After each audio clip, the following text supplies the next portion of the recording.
get y'all the lesson here, man. It's the professor, Mykal Fox. What's going on? What's up, man? What's up? What's happening? Hey, man, all good. All good. I know that you're preparing for your fight July 20th, Jeter Promotions card, man. So how you feeling, going into camp?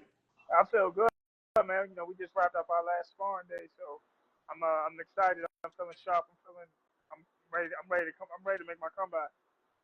Yeah, for sure, for sure. You're going to be taking on Donald Ward on the fight card over in Hanover, Maryland, Jeter Promotions card there. And, of course, you're a recent signee of Jeter Promotions there with Tony Jeter. So how was it with those conversations with Tony and saying, like, hey, man, I'm ready to, rock with Jeter Promotions? Yeah, well, it started. During the Golden Gloves, he saw my dad there. He happened to just talk to him, like, would y'all be interested in signing and things like that. We sat down and we had a meeting, and just as I told, we just basically laid out what we wanted. We were pretty much on the same page where he's like, we got to get you active. I said, he said, let's get you back active. Let's get you ranked. And he had a plan.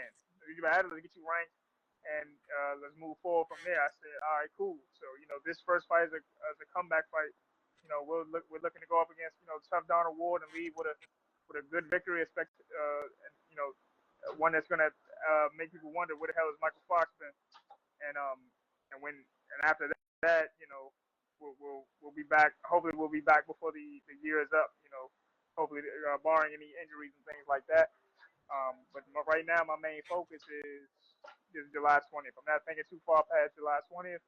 We got work to do. We have to astonish. We have to have people.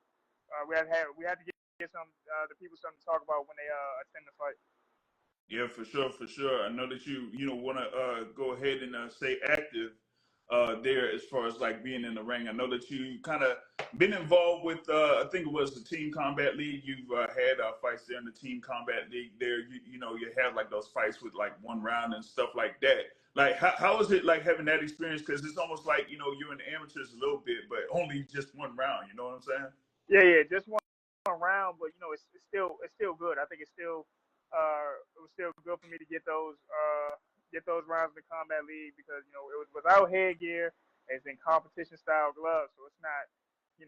I haven't been waiting 2 years to feel the impact of a punch without a headgear or anything. It won't feel foreign to me should my opponent land any shots on me. So it. And I think it was also good because it helped me shake off a little bit of ring rust. Will there be some there? We'll find out. But I was able to get some really good sparring within the 2 years, as well as do the Combat League. So we're looking. I'm feeling fantastic. I'm not gonna lie. No doubt, man. Like I said, it's part of that Jeter Promotions card. July 20th coming up there in Hanover, Maryland. Folks in the DMV, Washington, D.C. area, y'all go ahead and get those tickets here so you can see Mykal Fox in action there. I know that Brother Emmanuel Aleem is also involved in that. A shout out to Tony Jeter, Jeter Promotions, just joining in, man. Big ups to you there. We're looking forward to that fight card coming up on July 20th, man. Yeah, I don't know who Code 4T is. I don't know if you know who that is there, man. I'd have to look at his page. Yeah. So you like I said, you have this fight coming up there. You're competing there in the welterweight division. Like you said there with Tony Jeter Promotions, y'all have a plan there. You're planning to stay there within the welterweight division. Yeah. I'm planning to stay at the welterweight division. I feel like my weight's coming down good. Now I did during the layoff. I did consider fighting at a higher weight class just to get back active and things like that. But Tony came through with a fight at welterweight. I still think I can make the weight. I still feel pretty healthy. I've been in the gym the entire 2 years, so I didn't have to just pull off 30 pounds of nonsense weight. You know what I mean? So I think I still have a home at welterweight. Yeah, that's the key thing about it is, even though you might be not getting like fights and things like that and maybe like inactive as far as like the ring goes, but you still got to stay in the gym because you don't want to have that opportunity where it's like, hey, you got this fight that's coming up and you go ahead and accept it, but you would have to spend like at least 2 or 3 weeks in camp trying to get the weight down. That's definitely not good look there. Yeah, for Hey, sure. I don't. We don't want to. You don't want any training camp to be a boot camp fit law weight loss training camp. You know, the whole time, the whole camp should be spent cutting weight. That's why. That's why a lot of fighters, they'll if they're not in the gym, they spend the first 2 weeks of whatever 8-week, 10-week training camp trying to get back into shape. I try to end the camp in shape and then get into fight shape. It's a much easier task that way. Yeah, no doubt, no doubt. Now, I know that not only do your thing inside the ring as far as like fighting, but you also have the whole thing outside the ring when it comes to commentating. Now, you're part of the thing there with BXNG TV there and a couple of other joints. And I know I've like seen you around there at the Entertainment and Sports Arena doing the commentating for those events that were there too. So how do you feel like doing the announcing thing? It's almost like you're comfortable doing that too. Yeah, like I enjoy the boxing commentary. I think it's good for fighters to be involved in the fight commentary. You get to delve into the minds of a fighter and what might be going through their mind. Like I can't read the minds of other fighters, but I see situations that they are in that I may have been in before, and I can give a firsthand experience, give you a firsthand experience on how what could potentially be going through a fighter's mind.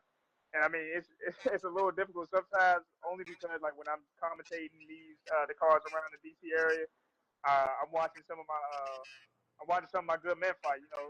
Like Irvin Fuller's in the chat. I watched him fight. I was hoping that he wasn't gonna be too mad at me because at times when I'm doing the commentary, I'm just basically telling them what I would tell them if they ask me for advice or from what I'm seeing in their fighting. I use that time to get those emotions out. Where I can't be just yelling. I can use that time to give an explanation as to why a fight is unfolding the way it's fighting. A fight is unfolding the way it is, or what can be done to fix it. You know what I mean? Yeah, for sure. It's like different than being a fan or being like right there ringside or something like that because you can't really yell at them and be like throw the hook, throw the hook. You just gotta be just gotta give them a little bit of criticism, constructive criticism and that type of thing. You know what I'm saying? But yeah, it's all fair, and I don't run nobody. I don't run nobody's performance into the ground. I just, like I said, I tell them. I tell the audience what I would tell those fighters who are friends of mine. Mm-hmm. I've had to work Gregory Outlaw. So we train in the gym every day. Mm-hmm. Those were some of the most stressful ones where I'm just like, they're like, what should Outlaw be doing? And I'm like, I'll tell you exactly what Outlaw should be doing. He should be dabbing. He should be doing this. But it helps me get just to get it out. You know what I mean? Greg may not be able to hear me, but it helps me to show that I'm a professional in the ring and on the mic.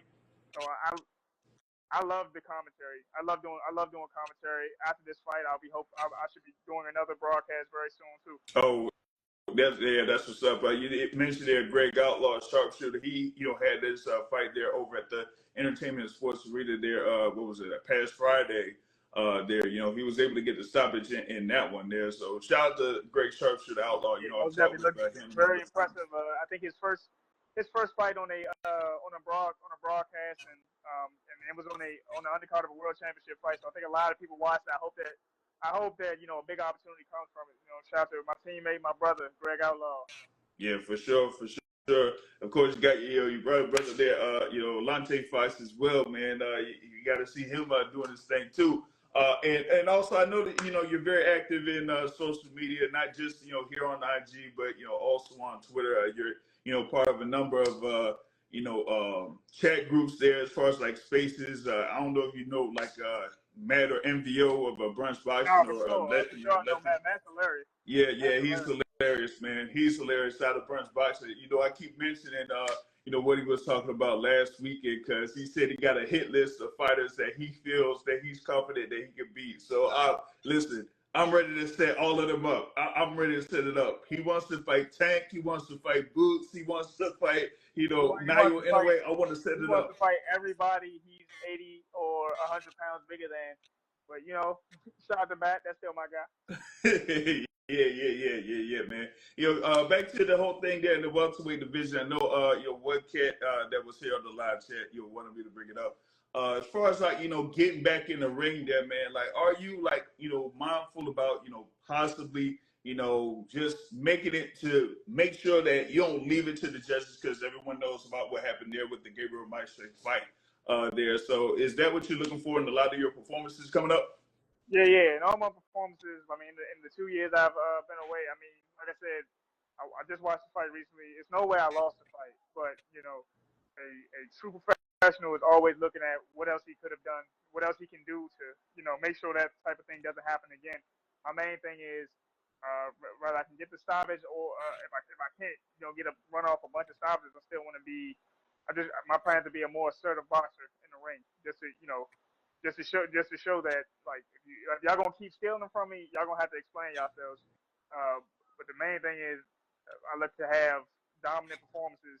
If I can't get knockouts, the performances are gonna be too dominant to have them stolen from me.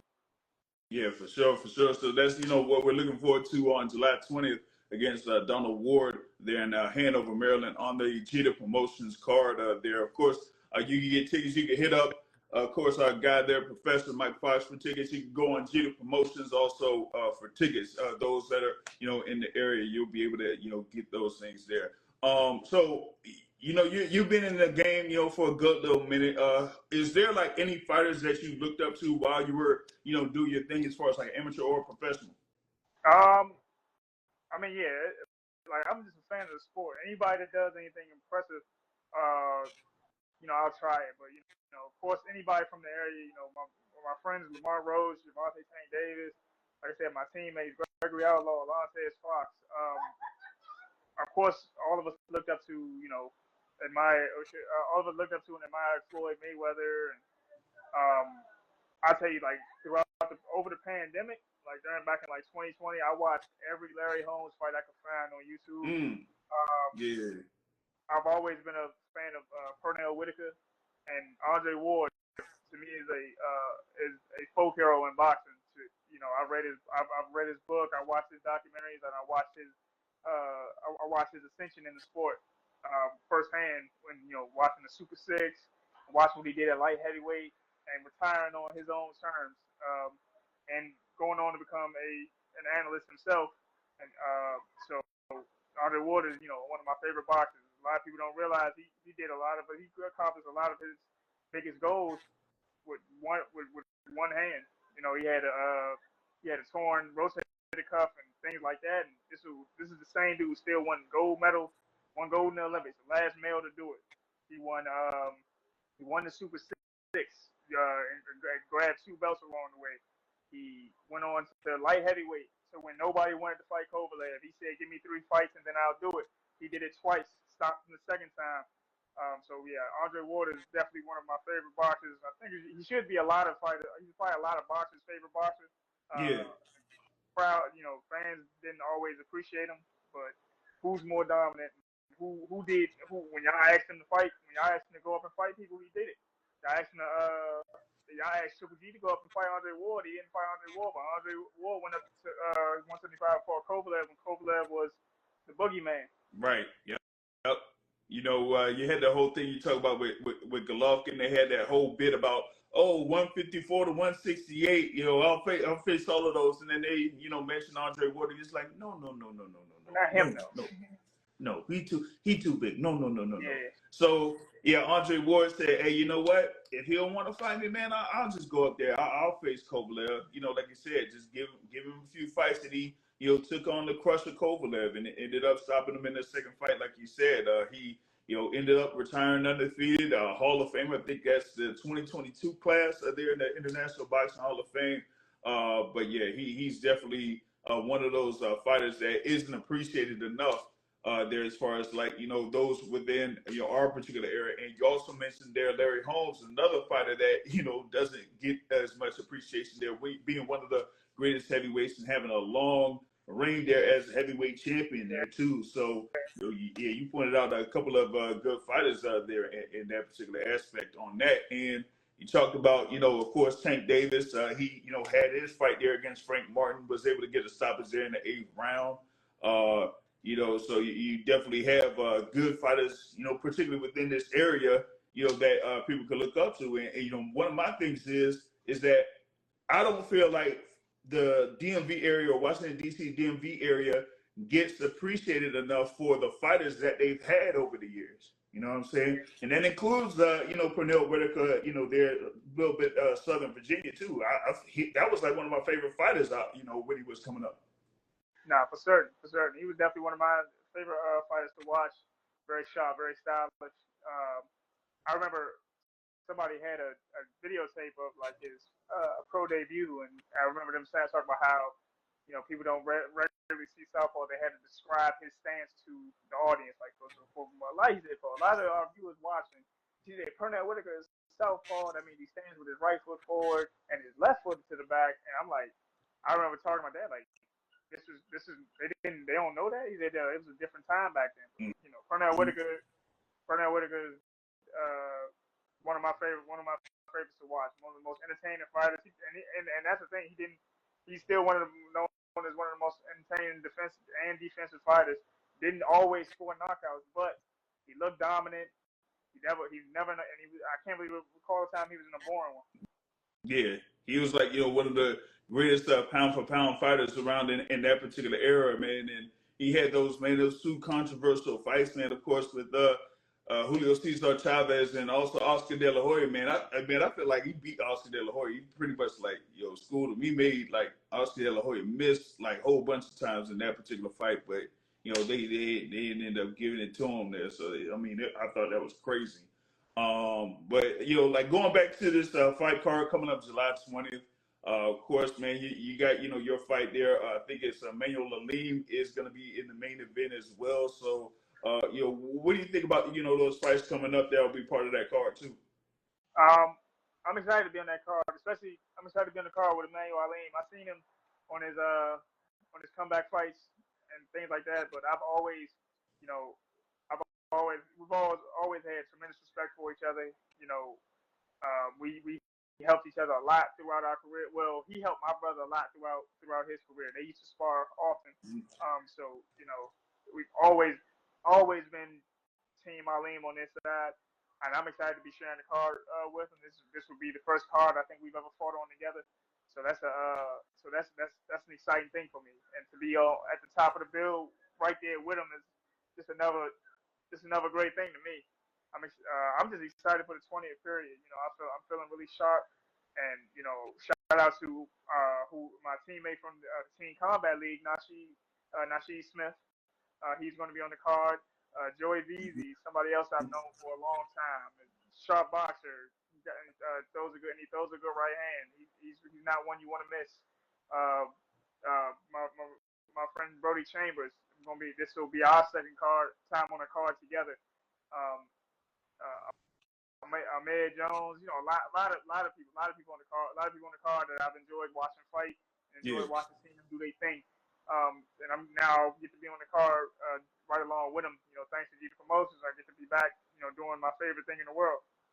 Yeah, for sure. Like you mentioned there, Emmanuel Alim's on there, Mark Jones there, Joe Veazey's gonna be on there, Edrin Turner's gonna be on the card. Right. You're also there, Victor Williams, Boris Sunday on it. So definitely have a packed card there coming up on July 20th, man. So we're definitely looking forward to that. One thing I wanted to touch on there, since you're competing in the welterweight division, there's been a number of fights there. Welterweight, of course, was coming up Saturday night.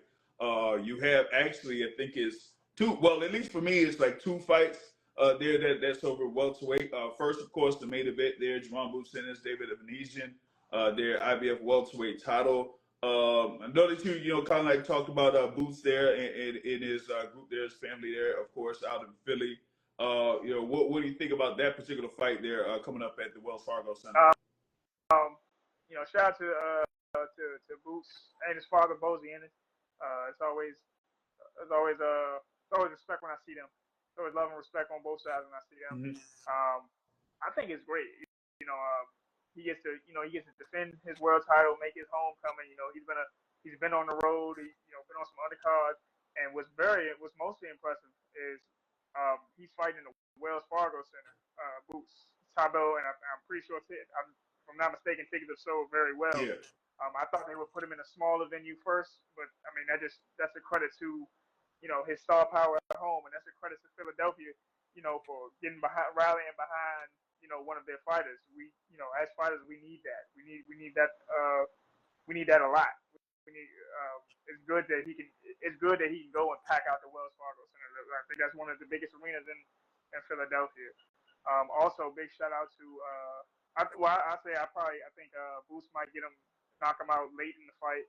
And then also shout out to Jaleel Hackett. He's fighting on I think they elevated him to the co-main event. Yeah. Him versus Pete Dobson. Two guys I've been in the ring with both of them. But the hometown.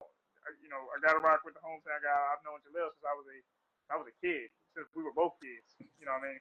Hold on. Mm-hmm. Since we were both kids, so there's no way I'm going to turn on. There's no way I'm going to switch up on him in the biggest fight of his career. This is a big step up for him. Pete Dobson is no slouch. Pete Dobson gave Conor Ben all he wanted, and I enjoyed watching him do his thing. And it'll be good to root for Pete Dobson after Saturday. It'll be good to root for him in his next fight. Yeah, I mean, that's the one that I'm looking forward to is Jaleel Hackett versus Peter Dobson, man. Like you said, been around Jaleel Hackett since he was real young. I've followed Jaleel Hackett since pretty much like after his debut. There, he was 18 years old, so I've been around Brother Jaleel Hackett, his dad, of course, Coach Bernard Hackett. He's there working with Coach Calvin Ford and Coach Kenny Ellis. Coach Kenny was, out there in the workout last week with him. So, they're definitely getting them prepared for this big bout against Pete Dobson. So definitely looking forward to that. But I know that, you're there also within that welterweight division. So you're looking to have that plan there, of course, with Jeter Promotions to, figure out, maneuver where your path is going to be. So what do you feel like you will want to do within the next, like, 6 to 12 months? Well, within the next, like I said, I haven't thought far past July 20th. We're not overlooking our opposition. None of these plans come to fruition if I don't get past July 20th. But what I will say is, Tony told me he had we got July coming up, and then he has a potential date in November, and I would like to be on both of those. That's the main thing I'm worried about right now is getting back active, getting the ball back rolling, getting back active, and then keeping the muscles loose, keeping the ball rolling. Yeah. So we'll work our way. We're going to work our way back to that, but we're going to do it step by step. We're going to work our way back to big undercards or maybe co-mains on televised co-mains and things like that, and then we'll work on that. But mainly right now, it's just like I said, getting back rolling. So we're going to do July, and God willing, we do November, and we shake any rust off that may be there. It doesn't feel like any there right now, but tell the Westway division, y'all got to the end of the year to kind of get yourselves make sure y'all in good shape and get yourselves in order, because I'm definitely getting myself in order. I'm going to get back to making noise in the Westway division. Yeah, for sure, man. And I gotta touch on this because a number of people want to get lessons and everything like that. But what is the origin of the nickname, the Professor? It just simply came from, in all honesty, it just came from the glasses. Just because I wear glasses. My dad kind of coined it, and I mean, but people will tell you, like, the way I fight and the interviews and the commentary and stuff, that they tell me, I'm often told it's insightful. So it's not a I remember in the beginning I thought that's not even a dangerous nickname. I need something with some oomph. But then I thought it wasn't a name, but then lo and behold, I made it one. Yeah, for sure, man. They want to, give you like something like a plane like the Butcher or the Brawler or the Mauler or something like that. I guess. I wanted something that was going to describe my fight game, but in a dangerous way. But then, like I said, Professor came along and it stuck with people. Once it stuck with people, Now it's not going anywhere. Sometimes I'll be walking around, oh, the professor. I'm like, yeah, they're talking about me. But you know, we can't all have nicknames as cool as Boots and Bud and things like that. But the professor, but the professor is one that people like. So it's what I did with it. It's not the name they gave me. It's what I did with it. Yeah, that's pretty much it, man. It's like, hey, give you a nickname, and as long as you're able to, fit along with that, and people recognize you by that, then hey, you just roll with it. You feel me? Right. Exactly. Yeah, for sure, for sure. But big ups for you to take your time here to chop it up with the Boxing Source. Of course, July 20th. You got your fight coming up there in Hanover, Maryland, part of the Jeter Promotions card. And y'all look forward to him there being in action. They're on that card in Hanover, Maryland. Once again, you can go on his Instagram page, or you can also find him on Twitter or X or whatever it is. You get tickets through there, or hit up Jeter Promotions for tickets if you're in the area. So be sure to catch our guy here, Mykal Fox, in action on July 20th. Man, big thanks for you joining me here on the Boxing Source. Yeah, I appreciate you having me, man. I appreciate you having me. Thanks for allowing me time with your platform. Yeah, no doubt, man. And we'll check you out later, man, for sure. And see you on next Saturday. Right, man. I appreciate you. Yeah, no doubt.